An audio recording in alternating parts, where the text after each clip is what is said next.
जहां तक इंडिया गठबंधन का सवाल है, हमने क्या लिखा? जुड़ेगा भारत, जीतेगा इंडिया। इसके बाद से इतना परेशान है मोदी जी, इतना घबराए हुए हैं, इतनी घबराहट उनको सता रही है दिन रात कि वो कह रहे हैं कि हम बाबा साहब का भी अपमान करेंगे और इंडिया शब्द ही संविधान से हटा देंगे। और ये बात अपने आप में कितनी खतरनाक है।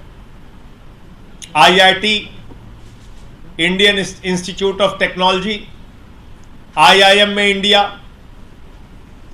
इसरो में इंडिया, एम्स में इंडिया, कहां से इंडिया हटाओगे? और मैं तो सोच रहा हूं कि भारत की सरकार, नरेंद्र मोदी जी, इस देश के ऊपर तीसरी नोटबंदी लागू कर देगी। क्योंकि मैंने ये नोट देखी, ये 100 रुपए की नोट, इसमें क्या लिखा हुआ है? Reserve bank of India. इसमें लिखा हुआ है रिजर्व बैंक ऑफ इंडिया। अब इसमें अगर लिख दिया जाएगा रिजर्व बैंक ऑफ भारत, तो नोट तो चलेगी नहीं।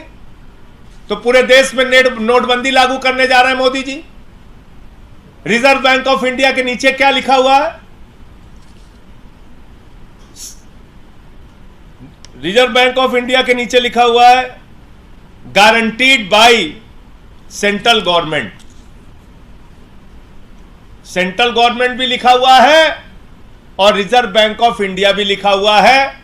मोदी जी, क्या आप इस देश में तीसरी नोटबंदी लागू करना चाह रहे हैं? जो लोग अपने घरों में पैसा लेके, जिनके पास पैसा है, 100 की, 500 की, 200 की नोट है, वो लाइन में फिर खड़े होंगे पूरा देश, क्योंकि आप इस नोट से भी इंडिया हटा देंगे। पहले कहेंगे सब लोग नोट जमा करो। ये कैसी मानसिकता है आपकी? क्या करना चाहते हैं? आपसे कुछ होता तो है नहीं। 2 करोड़ रोजगार देना है नौजवानों को, नहीं होता आपसे।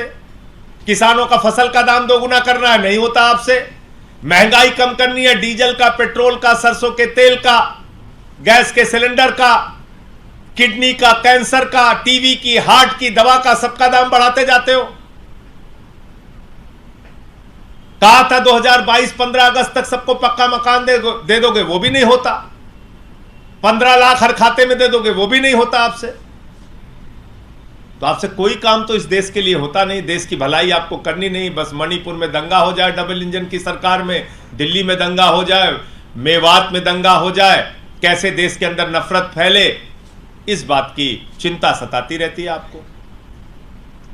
तो इसलिए ये जो एक कोशिश है, एक नापाक इरादा जो मोदी सरकार का है, इसका हम लोग विरोध करेंगे। और बाबा साहब डॉक्टर भीमराव अंबेडकर जी का अपमान, भारत के संविधान का अपमान, इस देश की जनता, इस देश के करोड़ों दलित, आदिवासी, वंचित समाज के लोग और जिनकी आस्था बाबा साहब में है, वो कतई इस बात को बर्दाश्त नहीं करेंगे।